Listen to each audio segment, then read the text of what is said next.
Okay, okay. Hello guys. Today we will find out that when this nested radical will be a natural number. I think you have a bad signal. It is correct now. We will find out that when this will be a natural number. Here the number we use p will also belong to the natural number. Means p is 1, 2, 3, etc. So let us first deal with the simplest case where p is equal to 2.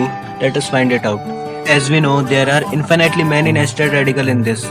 Since we can't deal things at infinity, we will introduce a function, so we will find a limit as something tends to infinity. So first introduce a function f of n, where n is the number of nested radicals. From this f of 1 will be root 2, f of 2 will be root of 2 plus root 2, and so on. So we can write this nested radical as limit as n tends to infinity of fn. We will find this limit using the definition of limits after n. Using this, we have to prove that for any sequence of number n, sorry I wrote here x because generally we use x in so we have to prove that for any sequence of numbers n tending to infinity, the corresponding sequence of the values of function fn will tends to its limit. But we actually don't know that this limit exists or does not exist. So first we have to prove that this limit exists. We use the Bolzano-Weierstrass theorem for this. According to it, a monotonic and bounded sequence has a finite limit. So we have to prove that this sequence is monotonic and bounded. Let us first show that this is a bounded sequence. F of 1 is root 2, which is less than 2. F of 2 will be root of 2 plus root 2, which will be less than root of 2 plus 2, which is equal to 2. So f of 2 is less than 2. Similarly, we can prove another cases that it is less than 2. Now to prove generally, we here introduce the formula that f of n is equal to root of 2 plus f of n minus 1. Using this, assume that f of n minus 1 is less than 2. Through it, we can prove that f of n will also be less than 2. Here we use the principle of mathematical induction. So it proved that f of n is always less than 2, hence this sequence is bounded. Now we have to prove that this is a monotonic sequence. Since we are adding the nested radicals, increasing its number, so we guess that will be a strictly increasing sequence. So let us prove it. It can be proved if f of n is always greater than f of n minus 1. By using the formula and simplifying, we get that this inequality holds only when f of n minus 1 is less than 2. But we already see that f of n minus 1 is always less than 2, it is bounded. Hence this inequality is true always, which means that the function fn or the sequence of fn is strictly increasing. Hence it is strictly increasing and bounded, so it has a finite limit.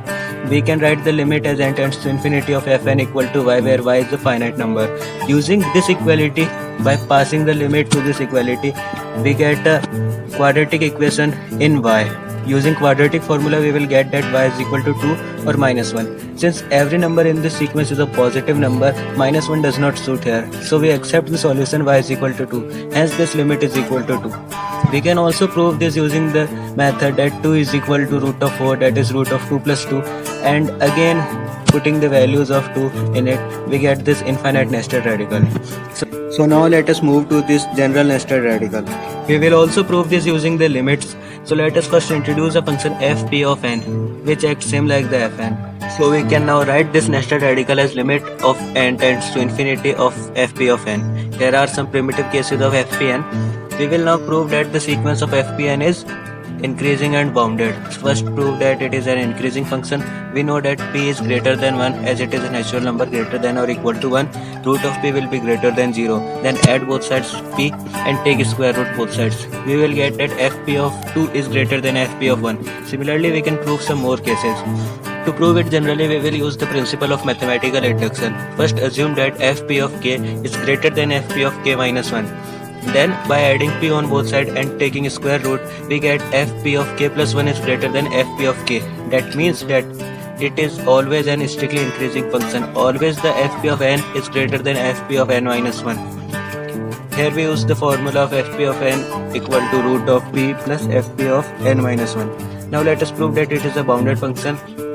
Fp of 1 is root p, which is less than p.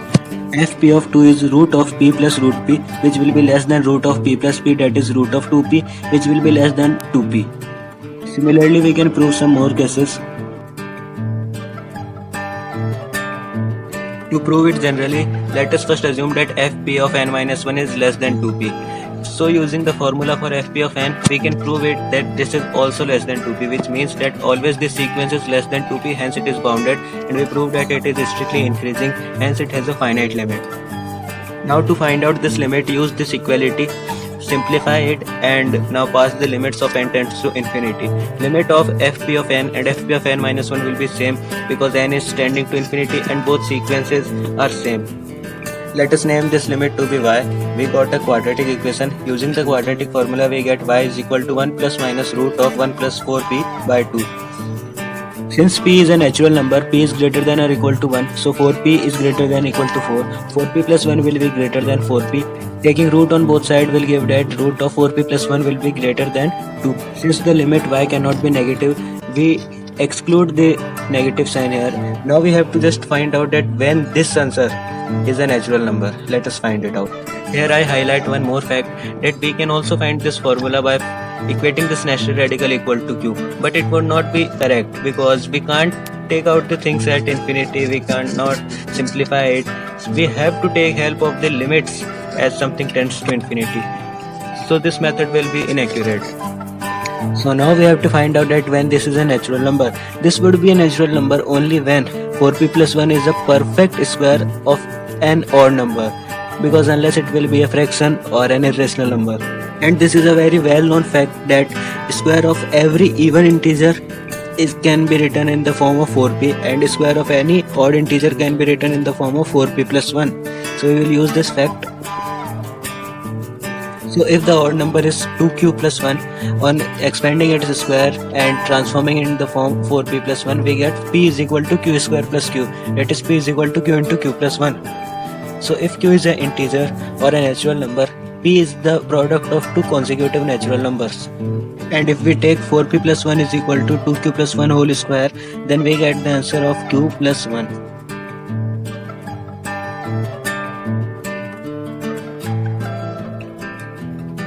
From here we can easily see the pattern for the values of p. Since p is a product of two consecutive numbers, p can be 1 into 2, 2 into 3, 3 into 4, etc. So 2, 6, 12 all will give a natural number. The answer also follow a pattern 2, 3, 4, etc. But if p is not a product of two consecutive number, 4p plus 1 will not be a perfect square. Then there will be a root in the answer which make it irrational. Hence this problem is solved. Now let us see two interesting cases where p equal to 1 and p equal to 0. Let us first deal with p equal to 1. Since p is equal to 1 is a natural number, we can find it using this formula. This will give 1 plus root 5 by 2. This is the famous golden number 5. We can also get it from equating this to p, which gave us the quadratic equation whose the solution are the golden ratios. So 5 can be written as this nested radical. But the p equal to 0 case is very interesting because 0 is not a natural number. This seems to be equal to 0, but it can be any number. It is undefined. Let us see equating it to p.